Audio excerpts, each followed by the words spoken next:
Well, thank you for inviting me. I'm happy to be here. I'm reluctant to predict the future too much for journalists, especially when there's a lot more people who know the business better than I. But I think one of the really important things that Kindle's helped do, which I would be encouraged about if I were a journalist, is that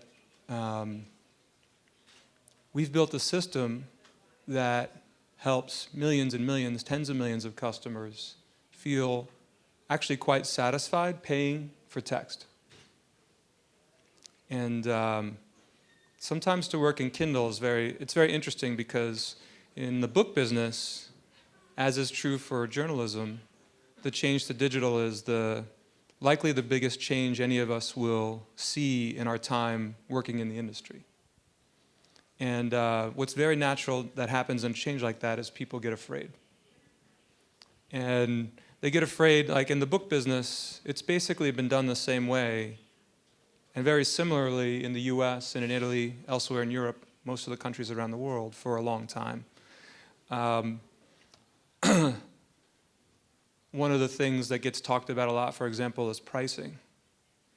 And we, in the early days of Kindle, got a lot of criticism because we took new books in the United States and we charged $10 for them.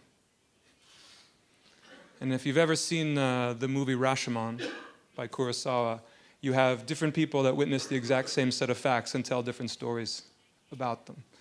And many book publishers look at that and think, wow, I normally sell my book for $15 or $20. I'm really worried about 10. We look at it and we say, well, if I look at other media, then, and to do so seamlessly and to do so in a way that actually drew them into the medium, actually chose to spend more time reading than doing something else. And I really do think that's encouraging. I look at that and I think the possibilities now for a business model for the written word, whether it's the form that we've long called the traditional book, or something shorter, or something faster, or something new, I think are substantial. And we're still very early in that change, but I think that's encouraging, and I think business model is actually far more in the control of individuals, whether you look at Kindle Direct Publishing, or far more in the control of individual journalists who can be publishers themselves today with ease. So I have a couple of questions for you. How many of you use a tablet? Please raise your hand. So many. How many use an ebook reader with e-ink technology? Probably more. How many of you are Italians? Most of them. Most of you. Okay. So give us some insight about the evolution of the ebook business in Italy and also around the world, so we could have a better perspective about what's going on. And you know, even if just a short remark, sometimes I smile when I read the press release of Amazon.com, because you say many information about the evolution, like growing, how many new titles people read and everything, but you don't give any time a figure about really how many tablets, how many reader, how many ebook you sell. So I don't want to know now, but I guess it could be interesting to have some data. Well, so ebooks, if you listen to what the major publishers in the United States say, about roughly 30% of revenue for Penguin Random House, HarperCollins, Simon & Schuster, et cetera, are digital today. That's also true in the UK. Our experience so far is that in the rest of Europe, you know, the business is somewhere between 1, 2, and 3 years behind in time, but not in trajectory and not in possibility. There's actually nothing in what's going on in the ebook business in Italy, or Germany, or France, or Spain, or Japan for that matter, or many other places, that doesn't look anything, that looks different than what we've seen in the US. We are newer, and the ebook market itself is newer. Sometimes it's hard to remember that we launched Kindle 6 years ago, but 3 years ago at this time, the only place in Europe we had a Kindle business was the UK. And just shy of 3 years ago, we launched Germany. 2.5 years ago, we launched France, Italy, Spain. And so it's actually very, very recently that these businesses exist here. Now, if you look at figures from what the major publishers report, I think Germany is actually getting into the double digits of the business. 10, 15% of sales, if not more, for some publishers are digital today.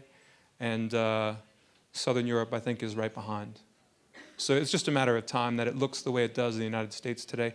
And it's the same characteristic in terms of category. So genre fiction typically leads romance, science fiction, mysteries and thrillers. In the middle somewhere you have more typical nonfiction, business and investing. And then much, much earlier you have categories like children's, education, professional, scientific, medical, etc. So that's where we are.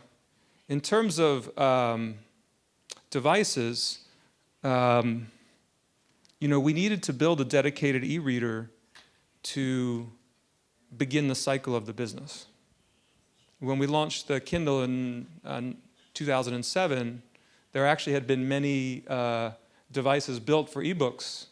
Actually, when I first started at Amazon in 1998, I remember meeting with Rocketbook, who was building a device back then. We did two things. The device was big, it was bulky, it was expensive, but we did two things that were really special. It was the first device that ever got built that attached to a cell phone network but didn't come with a data plan. So that the distance between when you thought of a book and when you read the first page was measured in seconds. And the second thing we did was make a screen that looked like paper. And actually, even in Italy today, most people have never seen an e-ink device, which for me is encouraging. I look at that as opportunity because once people actually see what it looks like, they realize that if they like to read, it's something they could move to. And when we designed that device, we thought about it, we thought about the competition. We thought about print books. And print books, if you think about it like a device, it's low cost, highly portable, resilient, extremely high resolution, infinite battery life. They're very, very good devices, and we love them because they serve us so well in their function. So we had to build something that surpassed the print book in some important ways. Now, in a smartphone world and a tablet world, you can have your ebooks wherever you want. And as you know, our strategy is to build apps. So any of you who have tablets, any of you who have smartphones can read whenever you want. This is very important for books in a lot of ways. But many customers who use e-reading devices email us today. Actually, anybody can give us feedback. They send email straight from the device. And many of us on the team actually subscribe to this email alias. So I get a couple hundred emails from customers every day. And of course, many of them say, when are you going to build this? And can you fix this? And can you make this better? But many, many people say, please don't ever let me be able to check email on my e-reader. I don't want to be able to see Twitter. Because the magic of reading is that when you open a book, you get lost. You literally immerse yourself and you forget what's going on around you. And we're very happy and proud, and we think there's still a long future for a device that literally lets you get lost, the way sometimes I confess I can't do on my tablet and I can't do on my phone. I've been in Mexico and Brazil many times during last year, and in this kind of markets, for many reasons, I see more tablets than e-book reader. What do you think about that? Well, you said Brazil and Mexico. I hope that part of the reason that's true is because we've only been in Brazil about a year. So give us time. Brazil, for us in Amazon, I'm actually proud that Kindle was able to be the first part of the consumer business. Amazon Web Services was already there, but the first part of the consumer business to start building a business in Brazil. And it's the same thing in Sao Paulo and Rio. We have places where we've set up kiosks in malls, and you watch people walk up to an e-reader for the first time and realize it's so much different than what they thought. It's not like looking at a backlit screen. So it's very, very early, and I think there's a big future for that in Brazil. Brazil's a very, very interesting book market for a number of reasons. In Mexico, we only launched in the fall.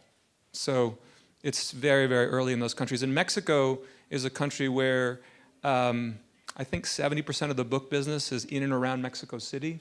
Most people in Mexico actually don't live anywhere near a bookstore. There's not a bookstore in most Mexican towns today. So I think we have an opportunity to try and make reading a habit for many Mexicans for whom it's very difficult today. So before opening the mic to you, I have a last question about devices. Like 1 year ago, 1.5 years ago, someone started to say, ebook readers are doomed because tablets are growing, ebook readers are going down globally. Is Amazon going to support e-ink devices in the near future, or are you going to be more focused on Kindle Fire? That's very easy. So, yes. I think there are many, many, many new editions of Kindle e-reading devices coming in the years ahead.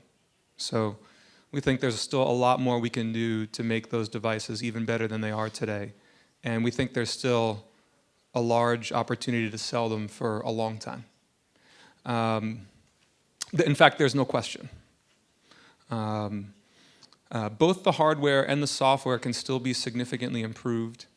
We can continue to lower the price of the device because that's a huge differential for many people. A lot of Kindle's e-reading devices are being sold in emerging markets today. From an educational standpoint, to be able to have a device at that price point that governments or schools could actually use in a way that's much more difficult than tablets. All these things are opportunities for the future. And as I said, unfortunately, reading isn't necessarily a daily habit for most of the population. But for the part of the population who love reading, they may be a small percentage of people, unfortunately, are smaller than we'd like. But they read voraciously, and they're a large portion of book demand in the world. And so even just be able to serve people for whom reading is literally a daily habit would be a worthwhile cause. First question from you. Domande?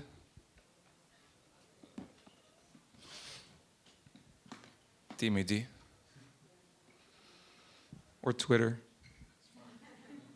How many ebooks did you read during 2014? So far this year? Yeah. So Five or six? You don't use Goodreads because otherwise you could count them. I do use Goodreads. I use it more than I care to admit, actually, now that we own the company. Let's talk a little bit about social reading. So why did you buy Goodreads?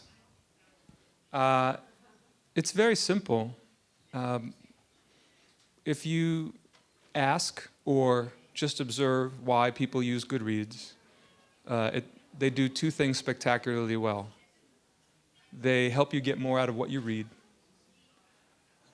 And again, if you think about people who read a lot, and you turn the last page of a book to be able to see what a friend or someone who you admire or you consider an authority say is very meaningful. And the second, and probably the most important thing that help people do is decide what to read next. Determining what to read, books take 20, 30 hours to read, or they can, and so if you can help someone make a decision that's even 10% better, they're extremely happy. That's actually very valuable for them. And so one of the reasons why a book-focused social network is useful beyond, say, Facebook or Twitter is, I don't know about you, but like my mom's on Facebook. And I'm not embarrassed about what I read with my mom, but I don't necessarily want to, she and I don't talk about books. My friends on Facebook or the people I follow on Twitter don't necessarily overlap with the people whose opinions about books I respect or with whom I want to talk about books. So you've seen us build the experience of Goodreads into the Kindle Reader, and then I think in the coming years you're going to see us expand it around the world, including to Italy, of course, someday. Cool. I hope someday is going to be very soon. Angelo Ventriglia has a question for you that follows what Diego Piacentini said yesterday. How Mobi is a superior format comparing it with EPUB? Well, because Amazon has a proprietary format because they bought Mobi Pocket. It's a company that started to do .mobi file, and Amazon support this kind of file, but Amazon doesn't support EPUB, that is the wannabe standard for ebook format. I think it's important to note that we bought Mobi Pocket 2005, maybe? May have that wrong by a year, but something in that time. And when we launched Kindle, EPUB barely existed and certainly did not exist in its current form. We created, in many ways, the commercial ebook business that exists today, and we've stayed with the format with which we launched. Another thing that people tend to conflate in the format discussion is interoperability with the type of format. And we're very committed to letting people read books wherever they want. So my team makes an app for iPad and iPhone, for Android tablets and phones, for PCs and Macs, for BlackBerry. You know, we want your books to be wherever you are. And we're committed to building a reading experience and a reader for all the technology platforms that people want to use. The last thing that people also conflate is DRM. And again, we think your books should be wherever you are. It would have been impossible to start the Kindle business without applying DRM. No publishers at that time would ever have let us digitize their books and put them up for sale in the market without including a DRM on them. But from the beginning and all the way through today, any publisher can choose to apply or not apply DRM. That's true for the biggest publishers. That's true for KDP, where you literally upload a file and hit a button to include or not include. So, you know, for all the publishers who don't want to have DRM in their files, we're very happy to leave it off, and then customers can take those files and use them on as many devices as they want. Finally, having control of the file format from end to end actually lets us build a much better customer experience than being at the mercy of a standards body that sometimes moves very slowly. And you can see this in the rest of the industry because most of the other e-reading companies, in fact, there's very, very few, if any, proper implementations of EPUB 3 on the internet today. Are you going to support EPUB 3? Well, the work required to do that wouldn't be worth it. And I'll just tell you, based upon what we see from customers, people don't care about underlying format. What they care about is interoperability. Can I read my books where I want? Does my library follow me? And that's what we're focused on. Alessandro Noto has another question, but you can raise your hand in any moment if you want to. So he asks, are we going to read more digital books than paper books? I think it's just a question of when. But we can't talk about it too simplistically. The book business is actually many different businesses. And the trade book business, the fiction business, is a very, very different business than the nonfiction business. It's very different than children's. It's very different than education. And the level of digital adoption within those categories varies so widely that if we're simplistic and just saying the majority, I think we're missing what's actually happening. So in the United States today, romance, mystery and thrillers, science fiction, it's already way more than half. And in fact, in the United States, if you think about online as a place that books are sold, both digital and print, and this is also true in the UK, books being bought online is the rule, not the exception. And probably in the last year or so, we crossed a threshold where now more books are purchased online, whether they're print or digital, than off. And so I think it's just another clear indication that it's a question of time. And I think the same thing is true here. It's true in every country in the world. So another question is from Giornalisti nell'erba, that is something like grassroots journalists. And is, do you know if ebooks and readers are more or less environmental sustainable than traditional books? That's almost too easy a question. I mean, the amount of trees that get pulped in the process of making books, and when you combine that with the percentage of books that are printed that are actually not read or even sold, I don't think there's any question that digital books have a much better environmental impact, particularly when so many books are now read on devices that people would otherwise exist. I mean, maybe in the beginning you could have started to make an argument about what it takes to make an e-reading device, but even that's only a part of the business today. You're going to have your cell phone whether or not you could read books, and the fact that the books were not printed on paper is a great benefit. Okay, I have another question from Angelo Ventriglia, but I will ask you something else before going back to Twitter. We didn't talk much about what the future of digital content and opportunities for journalists. So I know you have a very powerful tool in US and some other countries, I don't remember where now, but I think also Germany and something in Spanish probably with Kindle Singles. Yeah. So tell us something about that and also when it's coming to Italy. Well, Kindle Singles is a brand that we use to describe a certain kind of content. And it's actually, this kind of content, I think, is only going to have meaning for a few years. Because we say, the tagline that we have is, compelling ideas expressed at their natural length. And the reason it's an important idea now is because we all know what it's like to read a book that is too long. What happened is the publisher chose to make it 150 pages, so it would be big enough for you to pay a normal book price.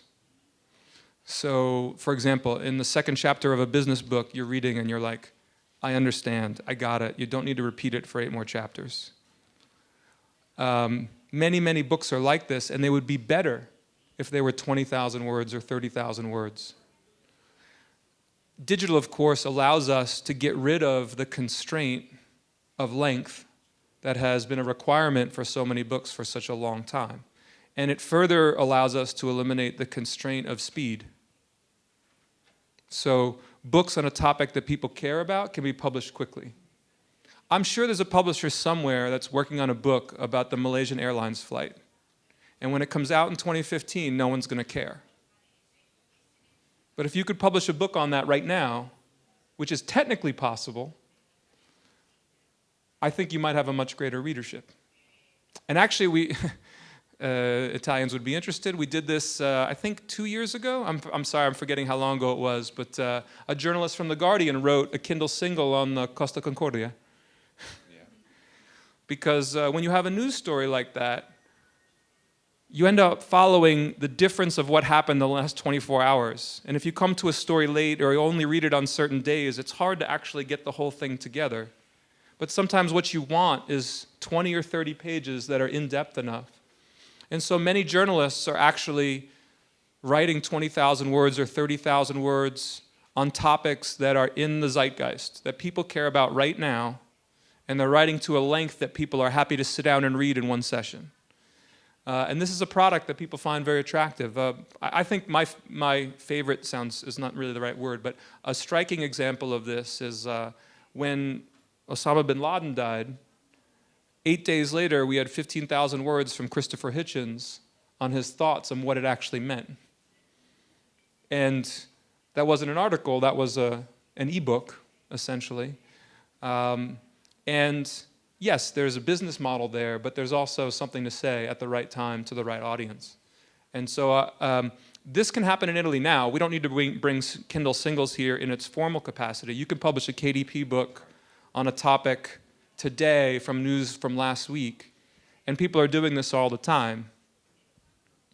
We're very proud of Beppe Grillo, like published on KDP and talks about what he sees happening in Italy. There are many other journalists that are here. I think there's Massimo Sideri here. He's published on KDP. Lots of journalists are actually making a living at their craft in ebooks. We will come back to self-publishing very soon. And I have a promo about my next workshop about that. But Federico asks, why did you choose this name for Kindle? Kindle. Does it have a specific meaning? In English, Kindle means to start a fire. And it's a gentle word. It's a happy word. It's a word that's, what it's like when you see fire start from nothing and you're kind of amazed and you're warmed by it. And so all those connotations were really positive. It's also a simple word. It sounds nice. Naming is a very difficult thing. The most important thing is to build a good product. I'm not being critical, but you can call something iTunes and sell lots of movies and lots of apps. Yeah. The name can grow with the product if the product is good. Carolina has not a question, but she said on Twitter, I listened to Russ, and I think that opening a bookshop would be not a good choice now. What do you think about bookstores, meaning brick-and-mortar bookstores? Well, as I said before, the change to digital is a very big change for the business. And as a result, I think creates a lot of understandable fear. And it's particularly true for bookstores. And it's an appropriately emotional topic because any of us who work in the business who love books associate very good memories with bookstores. And actually in retail, if you look at specialty categories and you survey customers and you ask them which stores they like to spend time in the most, bookstores are always at the top. People love bookstores. And for me, the question is not yes or no, do they exist, do they not exist?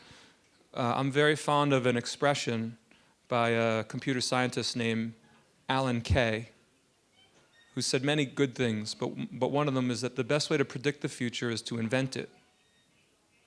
And so the question becomes, in a digital world, what should a bookstore experience be like? And we're already in the process of building technology that can make the bookstore experience, I think, very cool and very relevant. The percentage of people that are walking through the front door of bookstores today that have smartphones in their pockets or own tablets is extremely high. And so, for example, we were working with Waterstones in the UK on a partnership to figure out how to make the in-store experience relevant in a digital world, whether it's reading things in-store or events or merchandising or taking advantage of a group of people who clearly, in some cases, want to read digitally. I think it's in a store's interest to figure out how to give them what they would like in a way that's really constructive. Another good idea for stores would be bundling. So in the United States last year, we started a program called Matchbook, where if you buy the print edition of a book, you can get the digital edition for a discount, which it makes a lot of sense to many customers intuitively. I think this is an example of the kind of thing you could invent in store that would be very constructive. Domande? Una domanda qua? Domanda in italiano o in inglese? Okay. Well, I'd like to, for me, the key difference between a paper book and a digital ebook is that I may lend a paper book to a friend or I may give this book to my future grandchildren. And what about the rights I have, the real rights I own on the digital content of my Kindle? I think that's a great question, and I can answer it well only partially. First of all, lending does exist in a couple of different forms already with ebooks today. I'm not trying to say it's the same as print. I'm just saying there are forms of lending that exist. For example, in the US, it's possible to borrow books from your public library and read them on Kindle devices or in Kindle apps.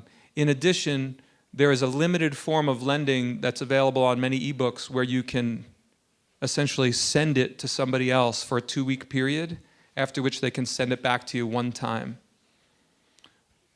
It's not, in my view, it's not as good a feature as we could make it over time.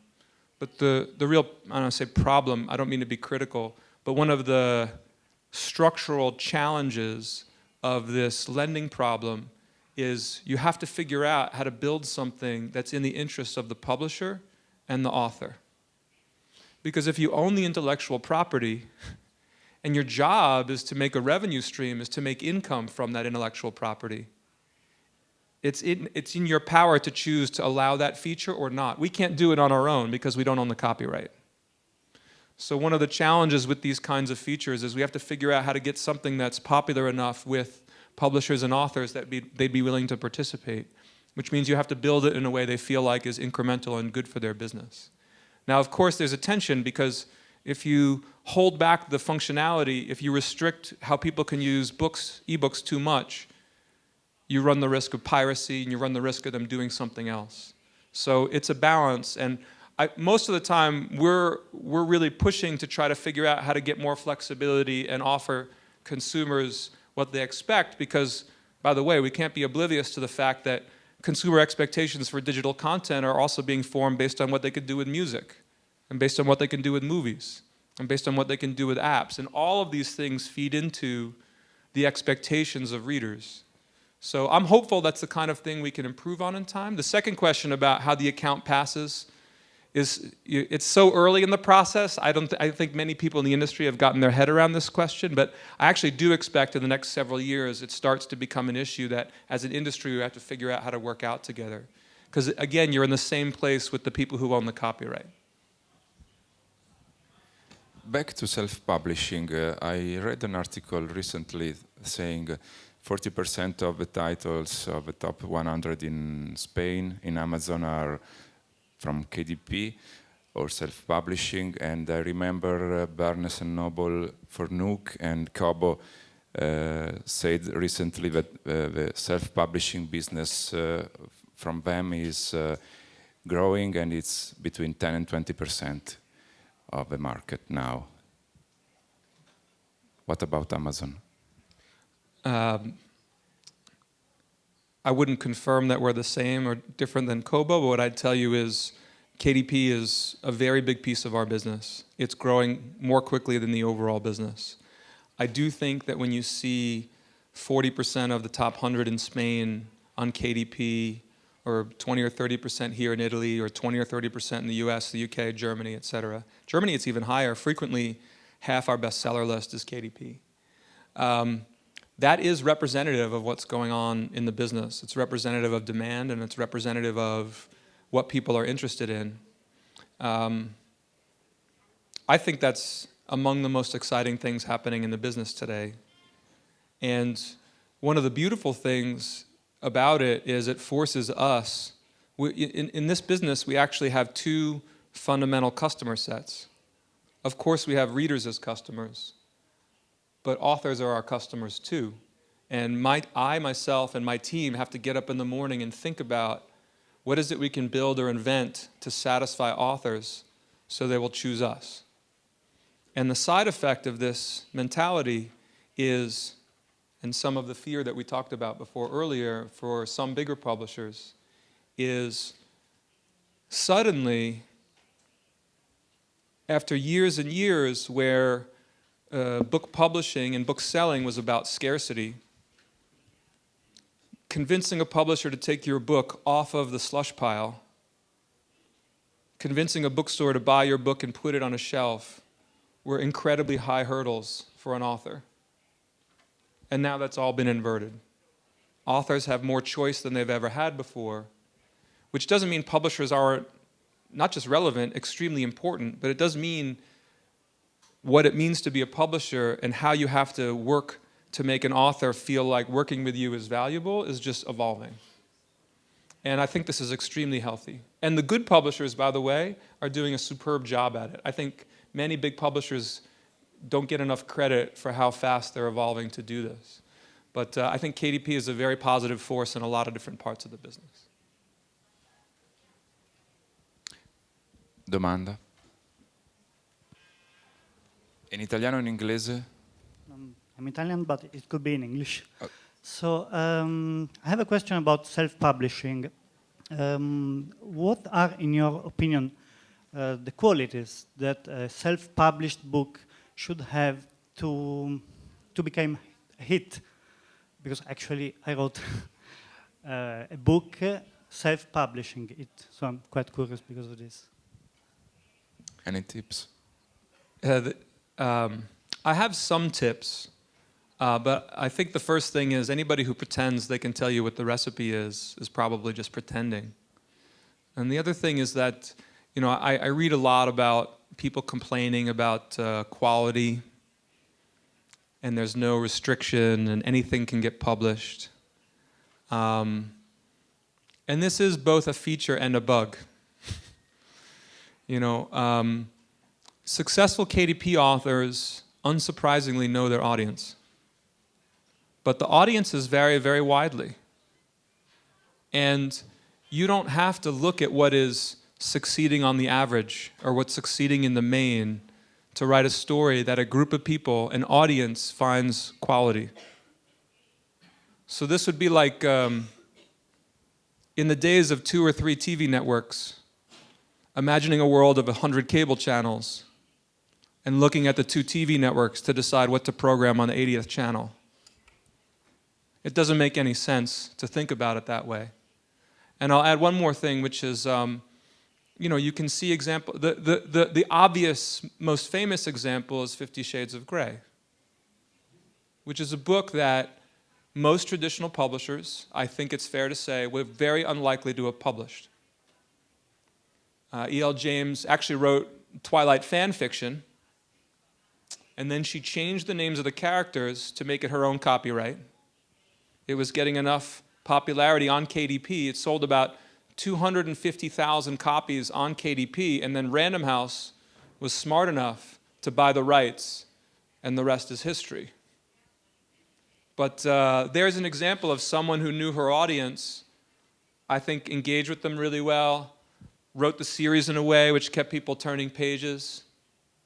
Sex sometimes sells. So, but there are so many examples of people succeeding up and down that are not in any way comparable that, again, to pick one example and to pretend that's the recipe, I think is just pretending.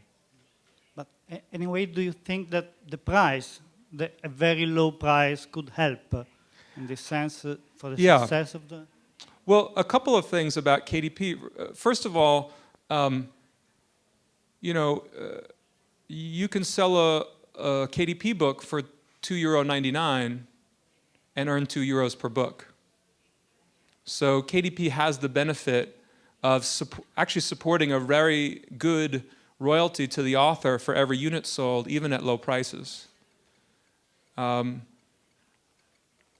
is often an indication of quality, which is different than using a technique like making a book free for a brief time or doing promotions or other things. One of the things about promotions that people, I think, don't completely understand is based on our experience and the data, frequently promotions are as much about commanding attention as they are about discounting price.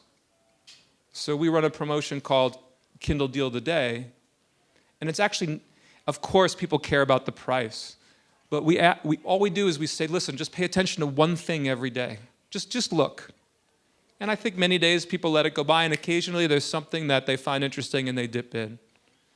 And yesterday there was a panel on journalism and media. Malik was on it, and he He was talking about the generosity that's required in the give and take between publisher and audience in the digital world. And I think KDP authors frequently use price as a way to be generous with their audience so they get something back in return.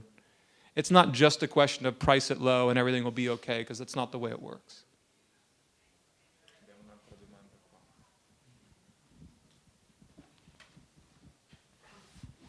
Yes, I would like to ask you about the relationship between classic culture and ebooks. Are your ebooks going to the Library of Congress?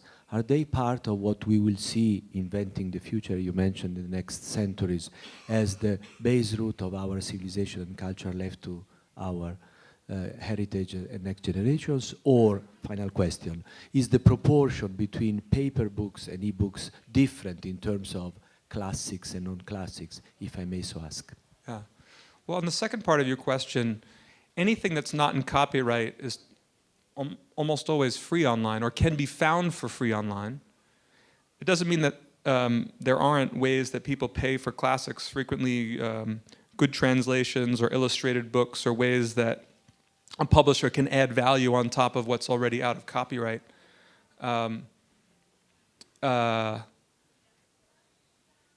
But as you can imagine now, I think most classics reading is done digitally because the books are free. And because the books can reach the audience wherever they happen to be. So, I mean, if you, our most popular free books are Jane Austen, Sherlock Holmes, you know, these kinds of things, whether they're classic literature, sort of higher literature, or just, I mean, Sherlock Holmes is not erudite literature, but so they're wonderful stories. They turn pages and people love them. Particularly today when they're inspired, you see them in movies and TV all the time now. They're just completely recast. As for the Library of Congress, I think the library normally draws its collection from the publishers, not from the retailers. And I'm pretty sure they're building a substantial digital archive along with their print archive. I don't know what the situation is like in Italy, but if it's not, I would suggest they do the same. We didn't talk much about libraries. Yeah. So in Italy, it's digital book in libraries. It's not a huge phenomenon, and I remember a week ago, not much more, the European Association of Librarians made a statement saying we have to do something about digital books to access it in a very easy way, but it's not now yet happening. Well, one important thing to keep in mind about libraries is libraries have for a long time existed in a world of copyrighted and published books because there was an inherent friction in the library lending process. You had to go to a library to get the book. You had to go back to the library to return the book. And if the book is borrowed enough times, it kind of wears out and needs to be repurchased. So this tension, this friction, in a way allowed publishers and authors to feel okay with the really important social function that libraries have so long provided so many communities, and to feel good about that in many respects. But in a digital world where, especially in the early days of ebooks, libraries weren't necessarily enforcing restrictions on where people were. You could borrow a library book from sitting in your house. You could lend the library book as many times as you want, and it never wore out. It created a tension, and has created a tension between libraries and publishers. I'm explaining the situation, at least in the United States, where I know it better. So I'm sorry if it doesn't compare perfectly to Italy. And now, only in the last year or two, have new models occurred that have made publishers feel more comfortable moving their collections into libraries. There are several different ones. One, for example, is the library buys a license to loan the title for 26 times. I think that's HarperCollins. In another case, it's a certain period of time.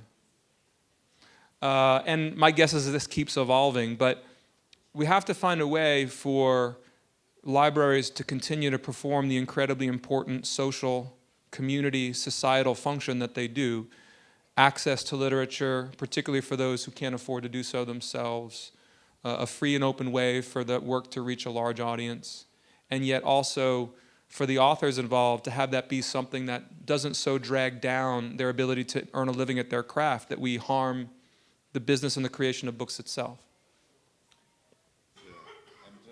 I'm just reading, and I already know how you will react, but I try. China. I can't talk about that yet? China said, please give us some clues into Amazon sales. It's very difficult to fully understand the ebook market without you. Yeah, you're right that I will likely disappoint more than I satisfy on this question. But today, we sell. Actually, I think it was 3 years ago in the United States where we were already selling more digital books than print books. And the same is true in the UK. Use it. I'm sorry? No, microphone.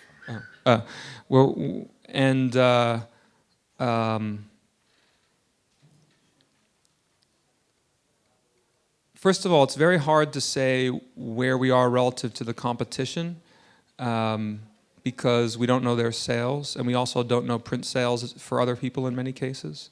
But I think we're fortunate that Kindle's become the leading ebook platform most of the places where we operate. And I've told you a little bit about what percentage of the business in every country is, so you can start to get a sense of how big it is.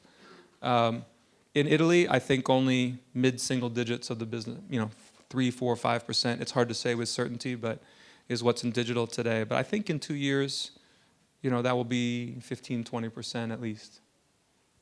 I can't be more specific than that, I'm sorry. Okay, we are short of time. Only another one question.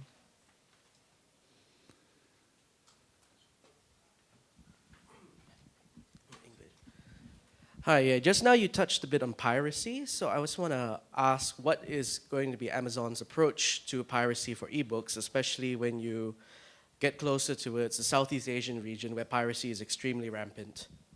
Yeah. Piracy, thank you for the question. Piracy varies very widely by country. And the most important thing we can do to prevent piracy is to digitize books as rapidly as possible and sell them at prices that consumers consider reasonable. But in a lot of places, there are really smart ebook retailers, well, a lot of places. Actually, I'm thinking of one place, which is China, where there's a lot of piracy. And there are several remarkable things going on in that marketplace to try and counter it. One of our competitors there starts with the assumption that you're reading a pirated book. They just assume it's pirated. And they built a feature where the reader looks, the piece of software that is the reader, looks at the file that's being read in the reader, and it does a diff. It scans the difference between that file and the official version of the book, and it gently highlights the misspellings and the misformattings and the problems with the pirated file, and then suggests that you buy the real book. It's funny to think about, but if you don't get the world the way you wish it to be, you get the world the way it is. And if you're in a country like China or Russia, or to some extent Spain, by the way, which has a particularly bad piracy problem in Europe, we need to find a way to build features that, I don't want to say embrace that, but start from that assumption and work backwards to try and move people into a way of feeling really good about paying for content. The last thing I think we're wrapping up, so the last thing I'll just leave with, and I think it's very relevant to this point, is the mentality I encourage everybody to think about when it comes to ebooks is, for a long time, book selling was about picking a location, a beautiful location like the bookstore in the piazza right here, that people walk by every day, and laying out the store so that the odds that somebody would leave with a book was as high as possible.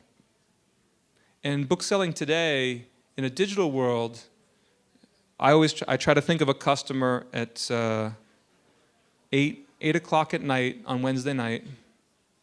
They have 2 or 3 hours before they go to bed, and they can stream a movie, or they can play Candy Crush, or they can read Twitter, or they can read a book. And that is the coal face. That is the battlefield, to use a more dramatic word, for what we have to build in the hopes that more and more people will choose a book. And if we're afraid of the reality of piracy and we don't embrace it, and so a lot of people hold back, they don't digitize, or they try to keep prices high, or they restrict the way that books are used, in many cases we're going to do more harm than good. Okay, for anyone who is interested in self-publishing, I will host a workshop at 6:30 p.m. in Sala Priori. I would like to thank you for your attention, thank the technical team for their support, and thank you, Russ. Grazie a lei. Thank you. Thank you.